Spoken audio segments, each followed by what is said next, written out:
Estamos hablando de los efectos de la devaluación, positivos y negativos. Y por supuesto, la devaluación en una economía abierta y dolarizada como el uruguaya tiene un impacto directo en otra variable económica que tiene de gran importancia, que es la inflación, ¿verdad? O sea, la inflación, que es el aumento general de los precios, indudablemente se acelera cuando se produce devaluación. O sea, al aumentar los precios de los productos importados, porque automáticamente si la moneda se devalúa, un televisor traducido en pesos va a aumentar de precio, pero no solo un televisor, un kilo de carne también.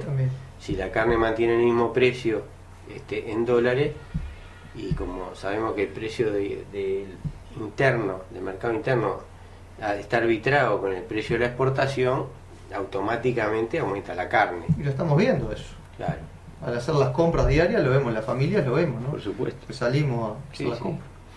Entonces,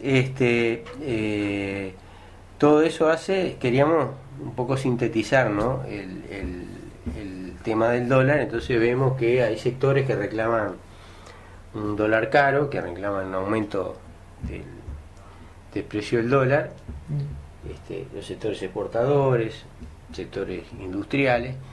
Hay sectores que no les conviene eso, que les conviene un dólar barato, los sectores comerciales, ¿verdad? Los sectores importadores, ¿no? Hablando de los sectores empresariales, ¿no? De la burguesía.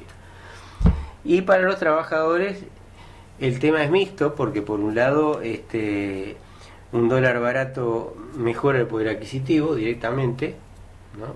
Y esto lo vimos todos estos años, ¿no? La gente se pudo comprar una serie de bienes de consumo durable, cosas que antes no accedía a ello. Pero por otro lado, ese dólar barato tiende a reducir la actividad económica de sectores clave de la economía, la actividad de sectores clave de la economía, y en definitiva puede llegar a generar desempleo, ¿no? Entonces, pero bueno, estos son los efectos de la devaluación. Pero nosotros queríamos otra cosa, ¿no? Que es las causas de la devaluación. ¿Por qué se devalúa, verdad? Porque evidentemente hay una tendencia fuerte a la devaluación. Entonces queríamos ver alguna variable económica que estuviera directamente implicada en este fenómeno, ¿no? Que hubiera una relación, y evidentemente que la variable que está implicada con esto tiene que estar dentro de lo que es la balanza de pago. ¿Qué es la balanza de pago? La balanza de pagos es una planilla en la cual está, es una planilla bien compleja, digo, tiene una cantidad de ítems, ¿no? Que conocer lo que significa precisamente cada vez bueno, yo no domino completamente, claro. Pero groseramente, que la balanza de pago mide la plata que entra en el país por una cantidad de razones distintas, de ítems distintos, y la plata que sale del país, que también es por una cantidad de razones distintas, ¿no? Ahí está, por ejemplo, la cuenta comercial de bienes y servicios, es un componente de la balanza de pagos, ¿no? Pero hay otros. Nosotros vimos que había dos variables que estaban muy vinculadas al tema de la modificación del tipo de cambio, revaluación o devaluación, y nos pareció que eran dos variables muy importantes. Una es la inversión directa, ¿no? Y otra es la renta neta. La renta neta de factores, se llamaba antes, ahora creo que se llama renta nomás, tiene dos componentes: crédito, que son opuestos, crédito y débito, ¿no? Crédito es la entrada de renta al país por activos que los residentes tienen en el exterior, ¿no? O sea, señor que tiene una cuenta en coso, intereses, trae los intereses, eso es una renta positiva, ¿verdad? Después está la renta negativa, ¿no? Empresas que están radicadas en el país que remiten utilidades hacia el exterior, eso es renta negativa. Entonces hicimos estas dos variables, inversión directa inversión directa es la inversión que viene, ¿no? Del exterior, y renta. Y la renta hicimos la resta de la positiva menos la negativa, ¿no? Hicimos la suma algebraica, sería. ¿Ah? Y hicimos la resta de las dos cosas, o sea, inversión directa, o en realidad la suma, la suma, ¿verdad? Inversión directa más renta, ¿no? Si la renta negativa se resta de la inversión directa y el conjunto se puede llegar a volver negativo. ¿Vos lo entendiste? Yo lo entendí porque te seguí, pero tiene su complejidad, ¿no? Tiene su complejidad.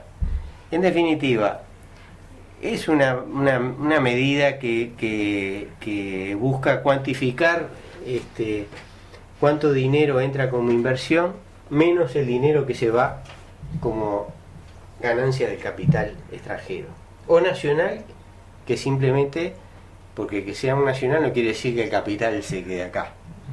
Un nacional la ganancia la puede remitir al exterior.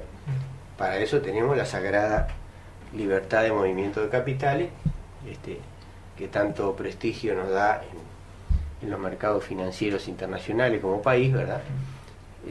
No ponemos ningún obstáculo a la entrada ni a la salida de capital.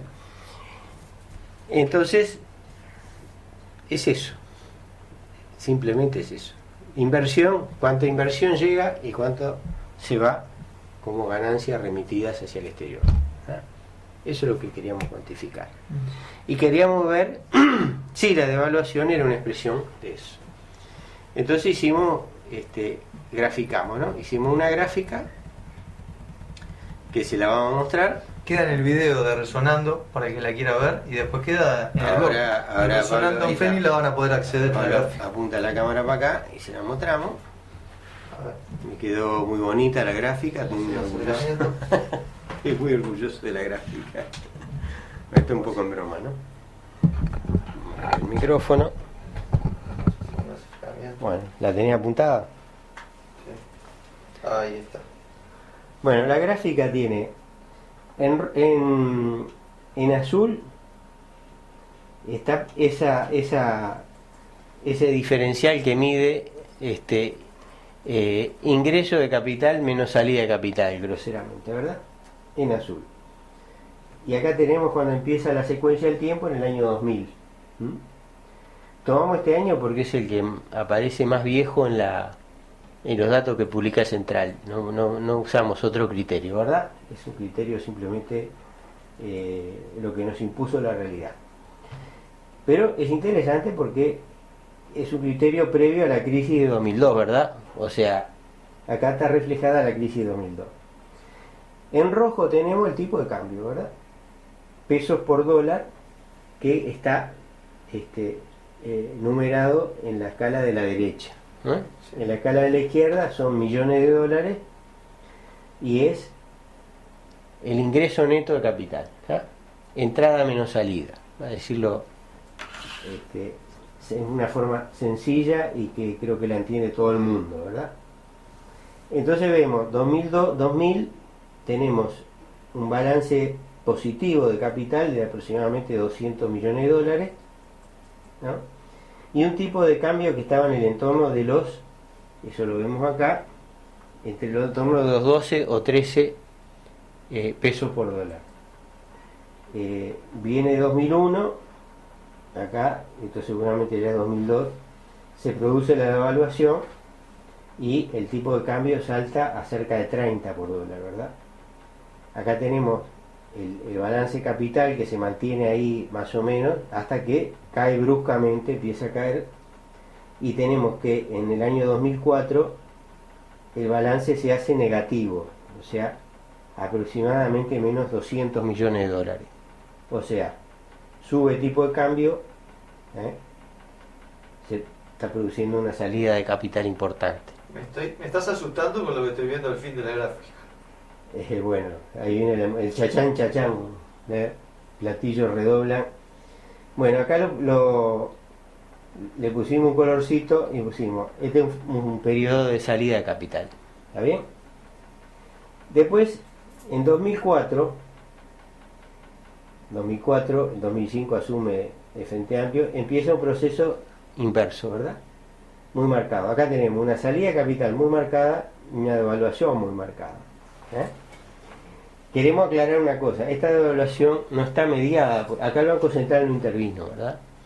No intervino porque se había quedado completamente sin reservas, no tenía cómo intervenir. O sea, esta es una devaluación que se da a lo bestia, para decirlo en términos delicados y dignos de una facultad de ciencias económicas, en términos académicos, a lo bestia, ¿no? Porque el Banco Central no tiene instrumento para intervenir. Miren lo que es el salto del dólar, ¿no? Bueno, el dólar se mantiene, pero después empieza el fenómeno inverso. Empieza a ingresar capital y empieza a bajar el dólar, ¿ven? Acá el dólar baja de alrededor de 30, lo tenemos bajando alrededor de 25. Ingresa capital y baja el precio del dólar. Año 2005. Pero lo interesante es que, fíjense acá, primero es la devaluación, ¿no? Después se empieza a manifestar en las cuentas nacionales como salida de capital. Primero la devaluación, ¿no? Bueno, y acá tenemos el periodo virtuoso, para llamarlo de alguna manera, del ciclo, ¿verdad? Que es el gobierno de Tabaré Vázquez y después el gobierno de Mujica hasta la actualidad. ¿Y qué sucede? Bueno, acá tenemos, fíjense, el ingreso de capitales se estabiliza en el entorno de los 1.000 millones de dólares por año, ¿no? Llega hasta 1.200 en algún momento, año 2007, pero esto es más o menos un periodo de estabilidad. Acá tenemos una caída. ¿A qué obedece esta caída? Bueno, si se fija en la fecha 2008-2009, la crisis financiera internacional. Se produce un proceso que es breve, pero de huida de capital de la periferia hacia el centro. Y acá lo tenemos reflejado, miren, acá está. Y consecuentemente vemos un aumento del precio del dólar, ¿verdad? Ahí. Se me fue la gráfica. Vamos a traerla de nuevo al orden.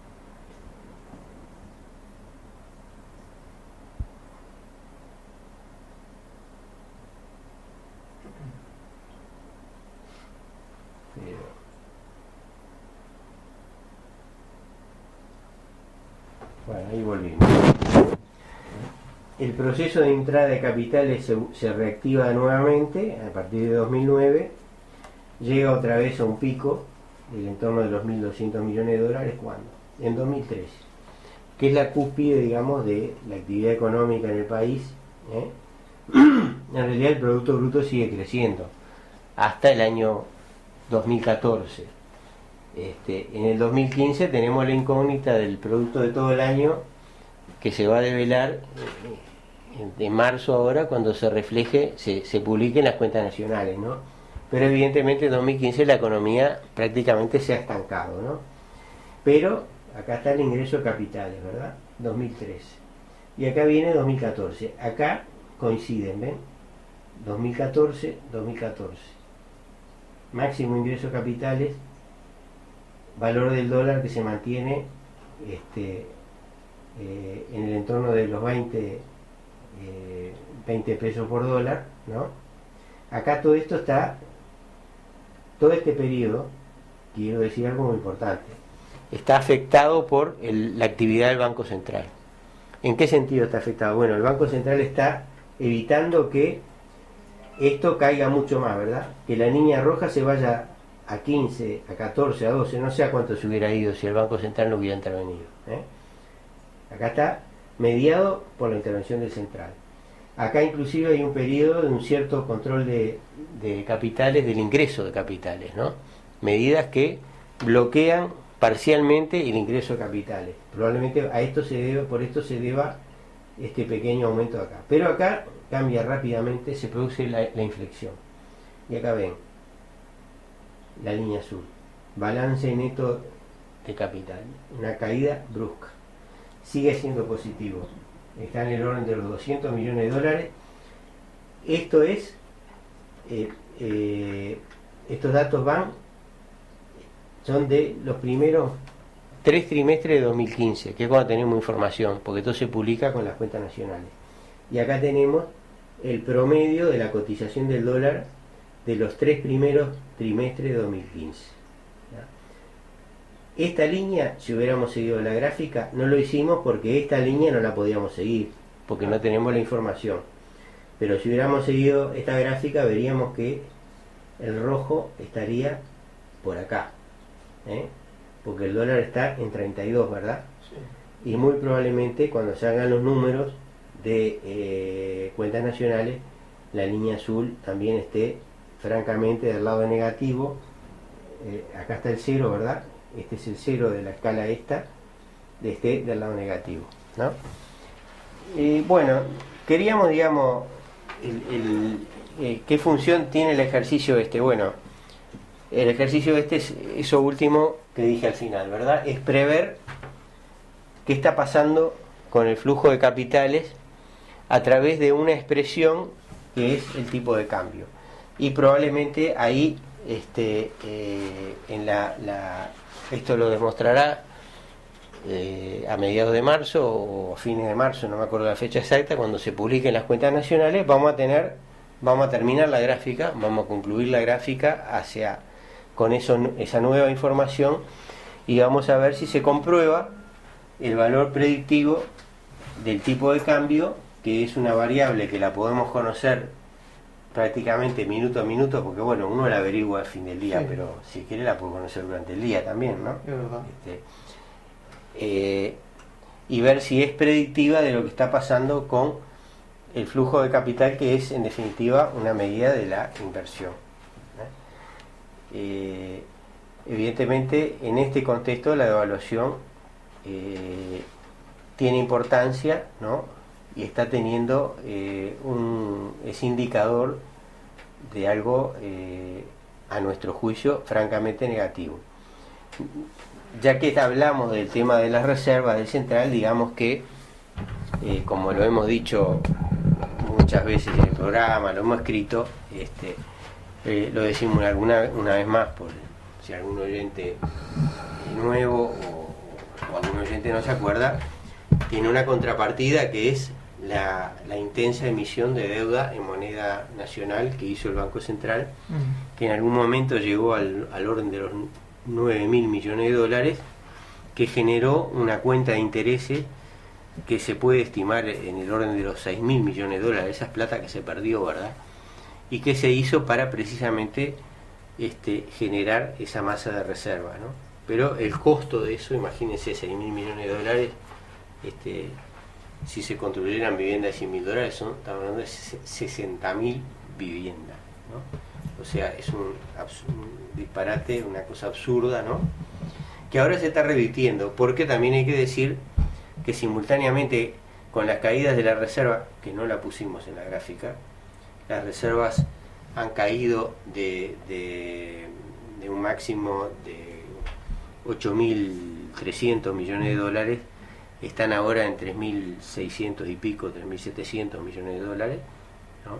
Pero también ha caído a una cifra similar el monto de deuda en moneda nacional, o sea que se están pagando mucho menos intereses por esa deuda, ¿no?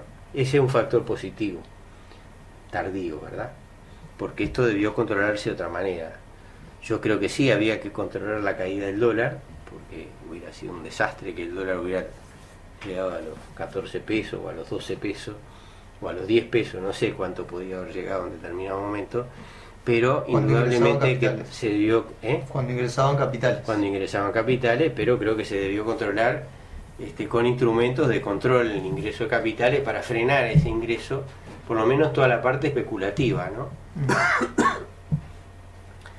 En fin, queríamos exponerles esto. Va a salir publicado en el blog. Pusimos un cuadro que refleja eso mismo, ¿no? Y lo que queremos sí decir es que estaremos atentos a esto y que esto es un indicador, ya que entramos en el tema de funcionamiento de la economía. Hemos estado siguiendo algunas otras cosas que pasan, ¿no? Por ejemplo, vamos a dar algunos ejemplos, ¿no? La construcción, el presidente, creo que es de la Cámara de la Construcción, dice, no sabemos dónde está el piso. Así resumió el presidente de la Cámara de Construcción, José Ignacio Otegui, la situación que el sector atraviesa. La situación que el sector atraviesa en relación a la construcción, ¿no? Al empleo, a la producción de vivienda, ¿no? Disculpen, pero se me volvió a ir de cuadro la cosa, ¿no? Y hay algo muy importante que viene al final de la información, que dice, los pronósticos para este año tampoco son auspiciosos. Los datos observados en enero sugieren que el proceso de contracción es más firme y más difícil de revertir en el corto plazo, dijo a búsqueda el investigador asociado del Centro de Estudios Económicos de la Industria de la Construcción y economista de CAPA Ferrere, Alfonso Capurro. La última actualización del índice líder de actividad del sector mostró en el cuarto trimestre de 2015 una aceleración del ritmo de caída en términos tendenciales. En el informe difundido a fines de enero, el centro estimó que para 2016 el deterioro se acentuará y proyectó una contracción tendencial superior al 3%. Es de esperar que la demanda de mano de obra también acompañe esta tendencia. El investigador comparó, esto es lo importante que yo les quería decir, comparó el actual ciclo de contracción con el último registrado en la industria y consideró que la caída de estos últimos años es de bastante menor intensidad a la observada a fines de los 90, cuando además la economía uruguaya estaba en recesión. Entre 1999 y el 2003 el sector se contrajo durante 16 trimestres seguidos y acumuló una caída de actividad de 42%. 42% entre 1999 y 2003. En ese ciclo, la construcción comenzó a reducir la actividad en el primer trimestre de 1999 y transcurridos 9 trimestres más acumulaba 18% de caída. 9 trimestres son 2 años y un mes, ¿no? 2 años. Eso es prácticamente el doble de lo que se observa hoy.